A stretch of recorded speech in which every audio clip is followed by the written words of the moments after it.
ఇబ్రహీంపట్నం నియోజకవర్గంలో భువనగిరి కాంగ్రెస్ ఎంపీ అభ్యర్థి Komatireddy Venkatareddy road show నిర్వహిస్తున్నారు. లైవ్ లో చూద్దాం. ఆ ఇబ్రహీంపట్నం చెరువుల ఇసిరి అవతలేద్దామని చెప్పి కూడా ఈ సందర్భంగా మనవి చేస్తున్నా. అందుకే ఈ రోజు మనం వెంకన్నను గెలిపిస్తే రేపు తప్పకుండా మన ప్రాంత అభివృద్ధికి, మన ప్రాంతానికి రావాల్సిన నిధులను తీసుకురావడానికి మన అంబర్పేట మున్సిపాలిటీ ఉంది. ఈ రోజు అంబర్పేట మున్సిపాలిటీలో ఈ రోజు అభివృద్ధి ఏమీ లేదు. రేపు మనం ఇక్కడ ఎంపీగా గెలిస్తే అభివృద్ధి చేపించే బాధ్యత మనందరి మీద ఉంటది. దానికి వెంకన్న మనతో పాటుగా ఉంటాడు. కాబట్టి మీరందరూ కాంగ్రెస్ పార్టీకి ఓటేయమని సందర్భంగా మనవి చేస్తున్నా. మొన్న ట్యాంపరింగ్ జరగలేదు. 10 జిల్లాలలో 7 జిల్లాలలో ఎన్నికలు జరిగినాయి. 1,00,000 ఓట్లకు 40,000 మెజార్టీ మన జీవన్ రెడ్డికి వచ్చింది.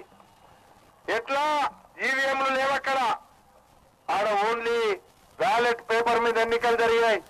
వాళ్లకు 100 ఓట్లు పడితే టీఆర్ఎస్ కు 17 ఓట్లు మాత్రమే పడ్డాయి.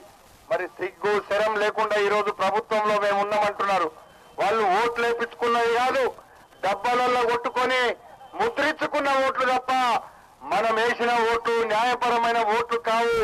రేపు న్యాయపరంగా మనం ఓట్లేసి మనం వెంకన్నను గెలిపిస్తే తప్పకుండా మనకు అభివృద్ధికి అవకాశం ఉంటుందని చెప్పి ఈ సందర్భంగా మీకు నేను మనవి చేసుకుంటూ, మిమ్మల్ని అందరినీ ఎండలో నిలబెట్టి మాట్లాడాలంటే నాకే మనసు ఒప్పుతలేదు.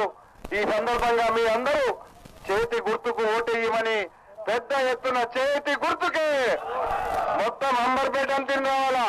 చేతి గుర్తుకే, చేతి గుర్తుకే, చేతి గుర్తుకే. ఇప్పుడు వెంకన్న మాట్లాడతాడు.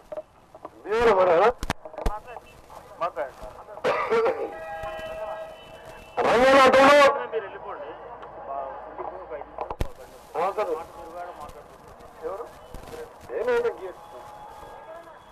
రంగంలో ఏమంటావు అంటే ఎందరో ఇంట్లో ఎందరో ఎందరో తిరుగుతున్నాను బాధపడుతున్నాను.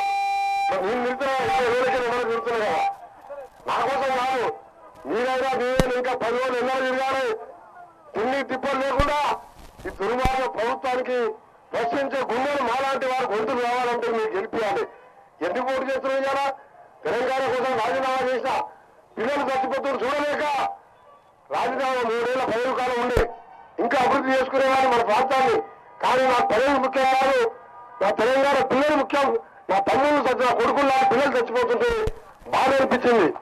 కానీ తెలంగాణ వస్తే మన ప్రభుత్వం రాకుండా నేను బాధపడలే. వచ్చిందిగా తెలంగాణ 7 ఓటు సాధించడం అనుకున్నాం. కానీ 2 సార్లు మోసం మాటలు చెప్పిండు. ఇవాళ చూస్తున్న 2వ సారి మోసం మాటలు దొంగ ఈవీఎంతో 4 సార్లు వరుసగా గెలిచిన ఎమ్మెల్యేగా మంత్రిగా ఉన్న ఈరోజు 60% సాయంత్రం ఉంటే తెల్లారి 80% రాజన్న 10%. అదే పెరిగింది దానంతో ఈవీఎంలో రాత్రి. అయినా బాధపడలే. కానీ గెలిచిన తర్వాత ఏం చేస్తున్నాడు? ఈ 4 మాసాలు ఏంటి, 3 మాసాలు మంత్రివర్గం లేదు. ఆయన చేసిన పదంగా 2వ సారి వచ్చినట్టు 12 మంది కాంగ్రెస్ పార్టీ ఎమ్మెల్యేలు ఉన్నారు దుర్మార్గుడు. అది తప్ప మళ్ళీ ఇప్పుడు 3 నెలలకెళ్ళి 16 సీట్లను తిరుగుతున్నాడు. అంటే తెలంగాణ వచ్చింది నీ అధికారం కోసమా? నీ కొడుకు ముఖ్యమంత్రి కావాలి, నువ్వు ఉండాలి, నువ్వు కేంద్రంలో ఉండాలి, ఆయన కొడుకు ముఖ్యమంత్రి కావాలంట. అందుకే రెండైనా పదవుల మీద ఓటు లేకుండా ఎందుకు పోటీ చేస్తున్నాడంటే తెలంగాణలో ఎప్పటికైనా ఈ ప్రభుత్వాన్ని గద్దెదించాలి, ప్రజా ప్రభుత్వం రావాలి. 2 లక్షల ఉద్యోగాలు ఖాళీగా ఉన్నాయి. ఆ ఖాళీల గురించి మాట్లాడు. ఎంతసేపు సారు పదారు కదారు అంటున్నాయి. అందుకని ఈరోజు అందరూ కూడా కోరేది ఒకటి, ఎక్కువ చెప్పకుండా నా గురించి చూసి 20 సంవత్సరాలు ఎమ్మెల్యేగా మంత్రిగా నీతి నిజాయితీగా రైతుల కోసం పేదవాళ్ల కోసం పనిచేసిన వాడిని. ఐటీ మంత్రిగా ఉన్నప్పుడు ఈ ప్రాంతం కూడా అభివృద్ధి చేశారని చెప్పి ఆ టీసీఎస్ కంపెనీ వాళ్ళ దగ్గరికి వచ్చారు.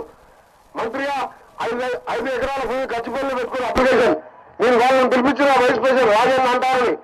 అక్కడ కాదు, ఇటు సైడ్ అభివృద్ధి కావాలి, కాకుండా 25 ఎకరాలు ఇస్తాను 50 ఎకరాలు అని చెప్పి ఆ అప్లికేషన్ ఇక్కడ మార్పించి ఆ టీసీఎస్ ఆడిపట్టలో ఐటీ కంపెనీ ఐటీ మినిస్టర్ గా ఫైల్ మీద సందర్భం చేసిన నేను అందరికీ హామీ ఇస్తున్నా.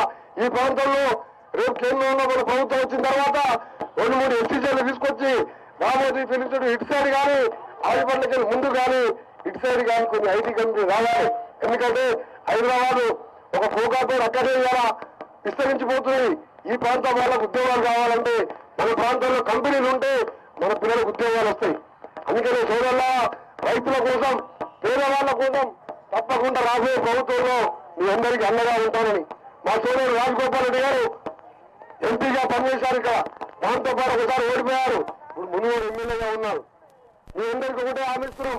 కాంగ్రెస్ పార్టీ కేటీఆర్ గారు నల్గొండకు వచ్చి అంటుడు మా ఎంపీ అభ్యర్థులు చూడొద్దు, మా నాయకులను చూడవద్దు.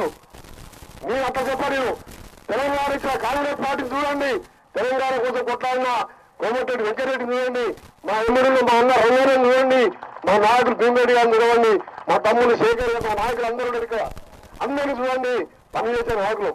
కాంగ్రెస్ పార్టీ పేదవాళ్ళ కోసం ఇందిరమ్మ గరీబీ అడ్డా అని చెప్పిన పార్టీ మళ్ళా మీకు ఈరోజు పేదవాళ్లకు పెద్ద కొడుకులాగా రాహుల్ గాంధీ గారు ఇంకా 2-3 నెలల్లో నెలకు ఒక 6,000 రూపాయలు ఇవ్వబోతున్నాం. మేము మన కేసీఆర్ 1000 రూపాయలు సరే మా అవ్వ తాతలపై కారు మీద గుర్తోడిచ్చినట్టు మరి 6,000 ఇస్తే మీరు ఏరా మాకు ఏస్తారా?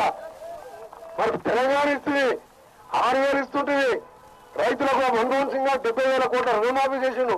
ఎప్పుడు దొంగకే ఇస్తారా? ఎప్పుడు దొంగల మూట నాకునికే ఇస్తారా ఓట్లు? కాంగ్రెస్ చేయాలి కదా. అందుకని ఇది అందరూ కోరుతున్నా, అన్యాయం చేయొద్దు కాంగ్రెస్ పార్టీని. మా మీద కూడా చాలా ఒత్తిడి చేశాను. మా ఊర్లో అబ్బాయిని మీకు ఎమ్మెల్యే గెలిపిస్తే వారిని కూడా కొనుక్కపోయాను ఆఖరికి తిరుగుతు నీవే. అందుకని చెప్తున్నా, పోరాటే వారు అయ్యారు ఉండాలి. ఇక్కడ నాలాంటి వారిని, అక్కడ రేవంత్ రెడ్డి గారిని, అక్కడ విశ్వేశ్వర రెడ్డి గారు అందరూ కూడా గెలవాలి. కేంద్రంలో ప్రభుత్వం వస్తుంది, కేంద్రం నిధులు తీసుకొస్తాం. తెలంగాణ ఇచ్చిన కాంగ్రెస్ పార్టీ రాహుల్ గాంధీ గారిని మనం వినియోగించడం అన్ని కూడా అమలు చేస్తాం. దాంతో పాటు కేసీఆర్ అవినీతిని కూడా ఎండగడతాం. అందుకని మీ అందరికీ ఒకటే కోరుతున్న చేతులెత్తి 11వ తారీఖు వరకు ఇంకా 10 రోజులు కష్టపడి పనిచేసి మన ప్రాంతాన్ని, ఈ ప్రాంతాన్ని అన్ని రంగాలు అభివృద్ధి చేసే అవకాశాన్ని అదృష్టాన్ని నాకు కల్పించామని చెప్తున్నాను. అందరికీ ఒకటే మొక్కుతున్నా. ఆయన 100 కోట్లు ఖర్చు పెడతారు కోమటిరెడ్డి వరవడానికి. వెంకటరెడ్డి దగ్గర ఏం లేవు, దండం పెట్టే చేతులు ఉన్నాయి తప్ప ఏం లేవు నా దగ్గర. గెలిచిన తర్వాత పేదవారికి సహాయం చేయడానికి నా మనసు ఉన్నది. 20 ఏళ్ళు ఎమ్మెల్యేగా 20 సంవత్సరాలు అక్కడే ఉన్నా. నా కుటుంబాన్ని మర్చిపోయినా. ఎందుకంటే ఎవరు పేదవాడు పిలిచినా పిలవకపోయినా, ఏ ఇబ్బంది ఉన్నా, ఏ పిల్లవాడు చదువుకోవాలన్నా నా సొంతంగా సహాయం చేసే మనిషిని.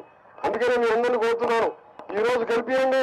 తప్పకుండా 5 ఏళ్ళు ఆదర్శంగా నిజాయితీగా మన ప్రాంత అభివృద్ధికి, ఈ ప్రాంతాన్ని అన్ని రంగాల్లో అభివృద్ధి చేస్తారని మేము కూడా 2 చేతులు పురస్కరిస్తూ మరొకసారి మన నాయకులందరికీ, ఇక్కడ ఉంది మన మాజీ ఎంపీ మండలి రామరెడ్డి గారు కానీ, ఇంకా ఇతర నాయకు సర్పంచులు గారు కానీ, ఇబ్రహీం పల్లి అందరూ వచ్చారు. ఒక్క 10 రోజులు కష్టపడండి. నా కోసం కాదు, తెలంగాణ నాశనమైన తెలంగాణ బాగు చేసుకుంటానికి గెలిపించాలని కూడా 2 చేతులు పురస్కరిస్తున్నాను. జై కాంగ్రెస్.